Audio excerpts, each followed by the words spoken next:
Welcome to the Wagstaff Museum on the campus of Tyler Junior College, and today with Coffee on Kevin, we are joined by the head men's basketball coach at Tyler Junior College, the winner of over 660 college basketball games, a couple trips to the national tournament, hundreds of Division I signees and professional players, and just finished his 19th season at the helm of the Apaches. Mike Marquis, welcome to Coffee with Kevin. Thank you. Not a coffee drinker, apparently. No. But we're going to stay hydrated in case you get a little long-winded. That's why I wanted to have a backup drink. Okay. Just in case we ran out of oxygen. Very nice. And we'll be fully prepared to make this a two-parter if need be, if we get that long-winded. But a long career at Tyler, but obviously a ton of success before that at two other junior college institutions. But take us back. You mentioned something even earlier today, talking about you knew you wanted to coach from an early age. For some folks, I'm fascinated by where people kind of had that fire stoked in them, where they wanted to come. So as a youngster, you decided you wanted to coach. How'd that happen for you? Was it growing up in the neighborhood, or how's that take place for you? Well, where I grew up on 14th Street, Newton, Iowa, which is a well-known street in Newton only. But I was the youngest kid out of about 20 kids on that street. And we played every single sport you could think of all year round. And some of them were much older, 10, 12 years older, and would knock you around and make you tough and everything. But that grew my love of sports. Plus, my father was in athletics. He coached a lot of youth sports and was around that a lot. He was still playing when I was a kid in a lot of sports. So it just, from day one, was always something that was important to me, sports was, which was great because my mom was not on board with that and didn't want me to have tennis shoes or ever wear tennis shoes. So it was an interesting dynamic. But I was raised by great parents and who gave me every opportunity to be in sports. And from that just led to my passion for sports. And as I got older and older, my hometown was blessed with, instead of firing coaches, what they did is they kept them in the system as head coaches, but moved them down into the junior highs and PE classes. So I was around so many legendary figures in that area,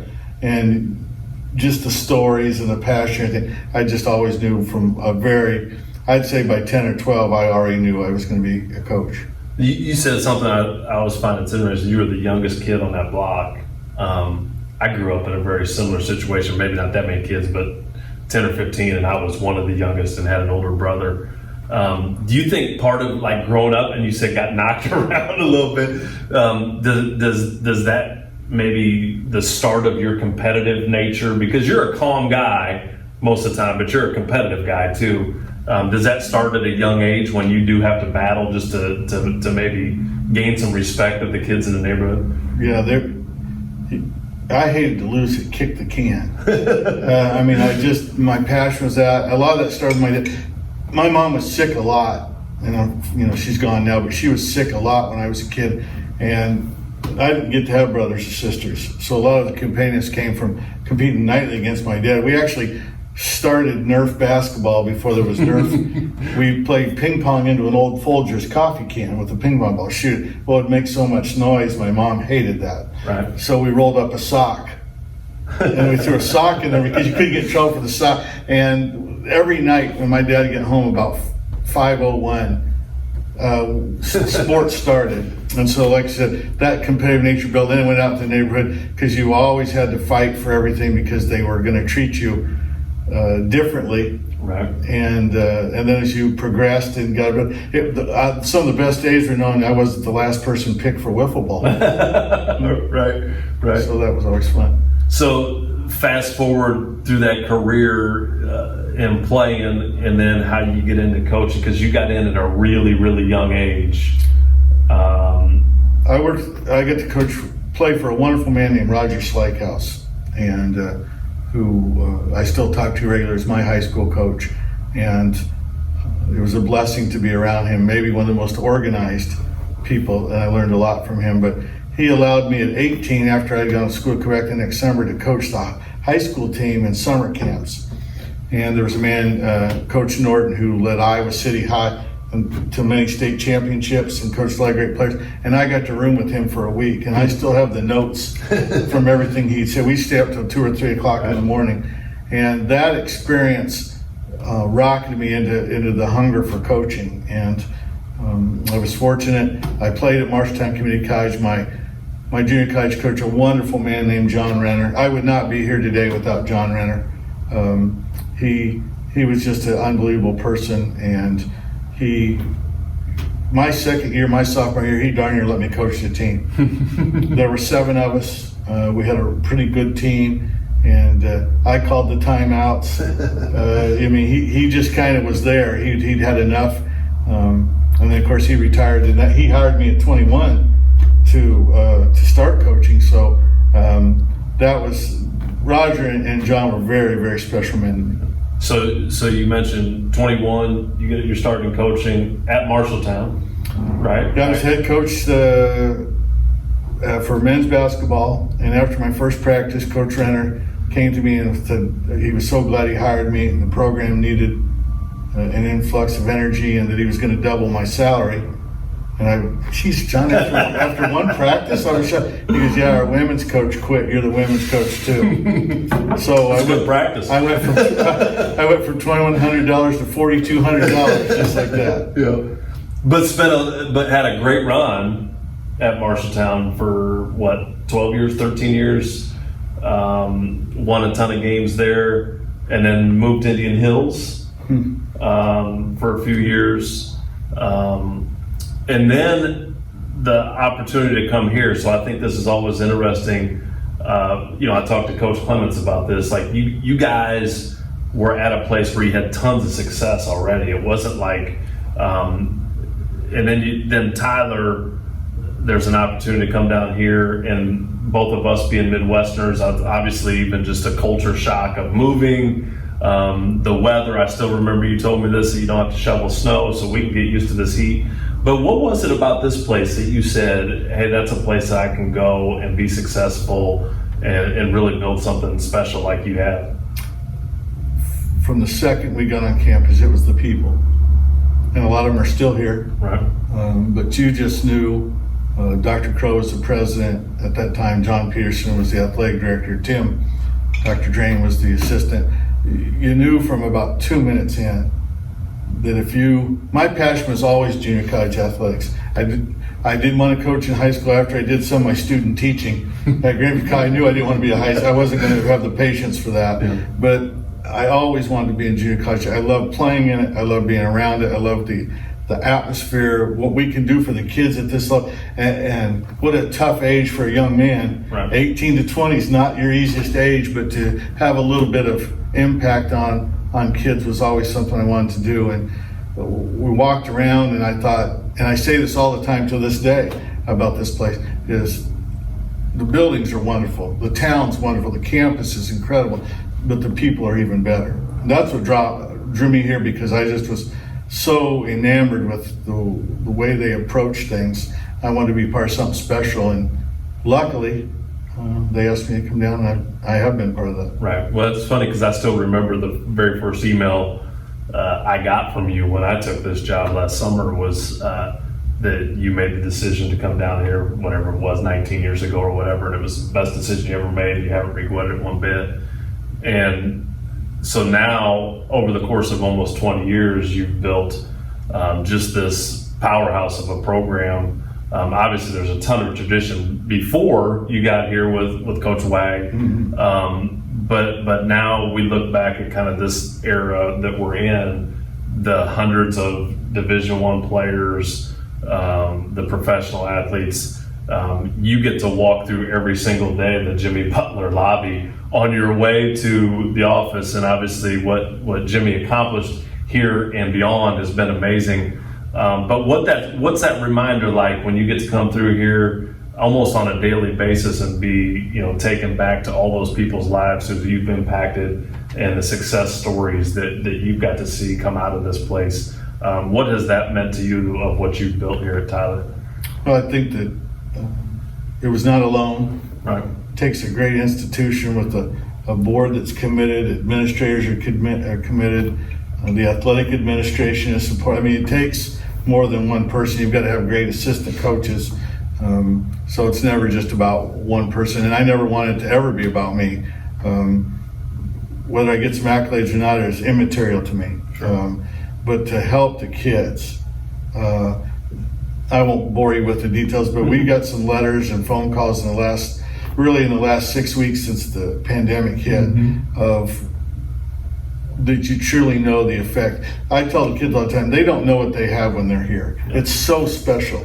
But when they go on and realize some of the things that were said and done here for them, that they really show some appreciation, and they love that. And obviously, Jimmy gets a ton of publicity and does so much for us just by being Jimmy. Right. The kind words he said at times about the program are greatly appreciated. There isn't a recruit we've talked to that doesn't want to be the next Jimmy Butler. Sure. And so that's obviously rewarding, but there's so many other kids, too numerous to name, that have made such a great impact, and that we've been able to win is okay, but the most important part is the impact on the lives. Watching them graduate. Almost all of our kids also go on and get their bachelor's degree.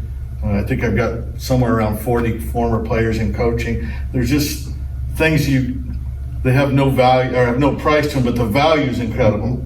And so that's when some people think that it's a cost of athletics, the value is immeasurable at this level. Right. Well, and so I think it's also interesting, not just your players, but you got this unique ability to kind of serve as this connection point to the history of this place. Like, we sit here right now in the Floyd Wagstaff Museum, the winningest coach in the history of Tyler Junior College, and what has that meant to you? Because there's a lot of folks that come in, and 20 years ago you were the new guy, and you want to respect that history, but then also carve your own path. And somehow you've been able to manage that, where you've carved your own path, but not at the expense of everybody that's come before us. And it's so unique, I think, when I see former players that were here before you were coaching here, and they come up and talk to you almost like you were their coach. Like, you have a unique ability. So what's that meant to you to be a part of this history of Tyler Junior College and the basketball program in particular?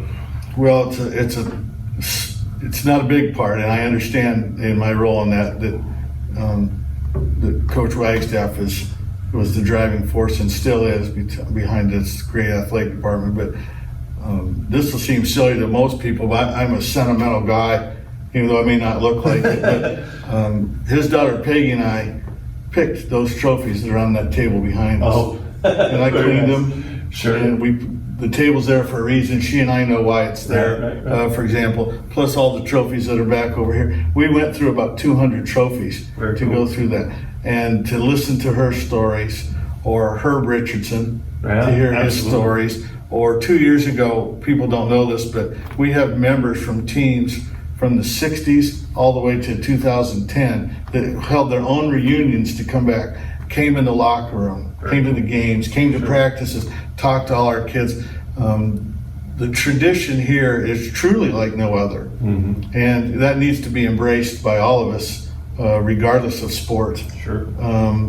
That this continues to go on, and it has such an impact on our campus and our community, and then, as you see, nationwide. Sure. So now, after the time you spent here, it's certainly been a family affair. You mentioned your family. Your dad's still very visible at every game, sitting in a lot of practices. And obviously your wife, Chris, is here a lot. I think it's unique. I talked to Corey Rose about what it was like coaching his daughter. You've had the opportunity to coach your son, but then also to bring Mitch back as a member of your coaching staff. So tell me about that dynamic, because I know sometimes head coaches, assistant coaches, and then at the end of the day, do you go home, or are you just back to being father, son, and you go to dinner, or how's that work? Well, it's interesting you said that. I've always said the same thing. It was so much more important to me, and I know you're this way too, that all three of my kids, and Mitch, Michelle, and McCade, saw me as dad first. Yeah. That's why I always stayed in junior college. I maybe missed 5 out of 200 of my son's basketball games. Wow. You know, so that always meant, and I learned that from my father. Sure. And so, but to coach him was a wonderful experience, because he played so hard, and it was fun to go into practice every day knowing someone was on your side. As you remember, you know, and I know you had a great career as a baseball coach and did things, but not everyone's on your side every day. Right. And so that was fun, but to coach with him and watch him mature, see him, he's got the same feisty personality he did as a player that he has in his coaching. But to watch him learn about the politics of the business, Sure. between referees and fans and administrators and some of that, but a tireless recruiter. But we're going to get into it. I mean,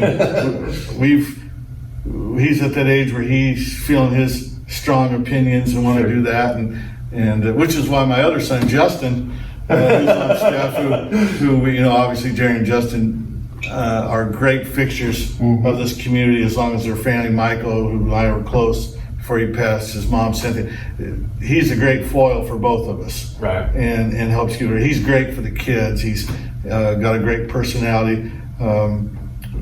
Mitch is gonna, you know, he lives with the team, so there's a dynamic there, and Sure. so there's a lot of things that go on. But what a wonderful experience! It's so much fun to me to see my dad, and especially love practice. Right. When I'm watching Mitch really get after him and coach him, and watching my dad smile at me like, you used to be like that at that age, and some of those things are great. So, and I think my daughter's done a little coaching in her hometown of Newton, and then I think that McCade, obviously, if you don't have to spend 2 minutes around him, know he's going to coach. Right. So I guess we'll move into the present time and talk about what, you know, everybody is on their mind with the health crisis that we're going through. Certainly a weird end to basketball season because it just kind of stopped, right? Like, and kids were gone, and I think you said this a couple times to me. We just didn't really get a closure like we would normally get. But we're all finding different ways to connect with our student athletes. We're all finding different ways to support them. What have you learned, one, maybe about yourself during this time, but also just about maybe some misconceptions we had about quote unquote kids these days and student athletes these days as we're kind of going through this, and then maybe what we might take moving forward that we might actually benefit from some things that will come out of this? Well, first, I know you and I've talked about this off air, but obviously we want to thank all the first responders and everyone in healthcare, your wife. 100%. I mean, you know, the unbelievable situation, and to have so many of those people help out so many. Obviously, you can't bring people that have passed back, but the number of people saved are not really being counted or talked about, but it is great to see them. We obviously want to say thank you to everyone for that. And, you know, we didn't get any closure. When you had the best season in 69 years at maybe the greatest historical basketball program of all time, that was tough. But to our kids' credit, they hung in there. We were already in online classes for the most part, so it really didn't affect us academically. Most of our kids continued to do well, and we stayed in touch with them and did some things. And then so many are leaving, their new coaches got involved, and so I felt like there was a safe passage for them for that. That was important. And so, and I don't know how you feel about this.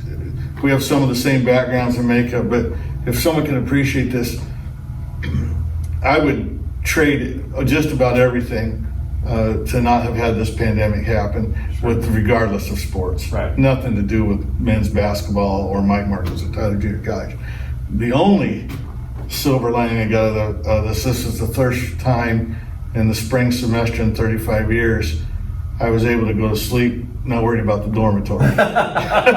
So that was a little unique, almost a bounce back, refreshing time. When you've done it this long, not every year are you excited about the start of school. You're always excited about basketball, but you know the start of school is not always that way.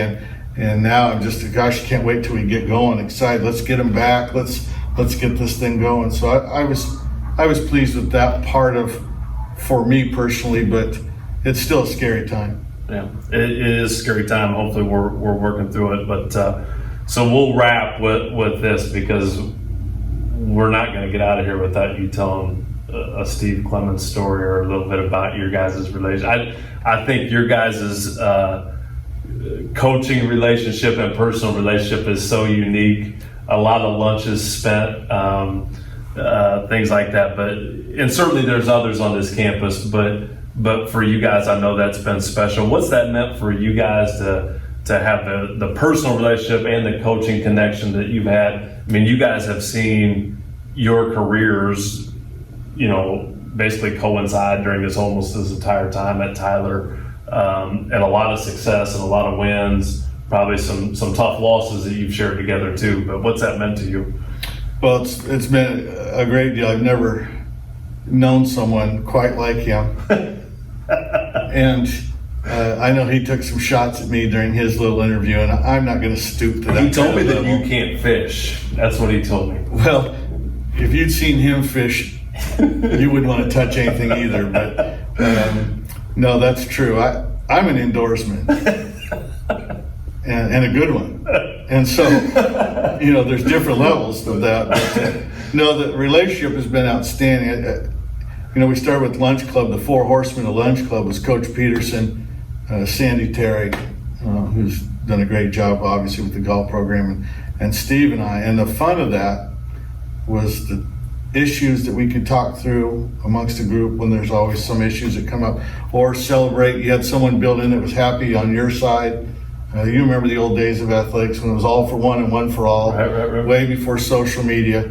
Tried to kind of separate everyone out. Everyone was on the same side. So that was so much fun. But to have all the assistants come and learn and glean off those experiences was fun to see too. But Steve's a special guy. I know, like I say, he took some shots. I mean, I just can't stoop to that kind of level. Even if you're building the house closer to him right now, just so you can see him a little bit more, I guess, right? Yeah, well, there is some separation there. At least some gated communities will help us out with that. But no, and he's been a special friend. And like I said, I think when you have coaches like that, I know you've got great relationships in the business too. They help you through the tough times. Yeah. You don't need any help through the winning, Right. But through the tough times, it's so good. So. Right. Well, we hope that very soon we'll be back to much more of that winning on Wagstaff Court, and we'll be healthy and safe, and get to see our Apaches out there, led by Mike Marquis once again. We appreciate your time today. Thanks for this opportunity. Thank you.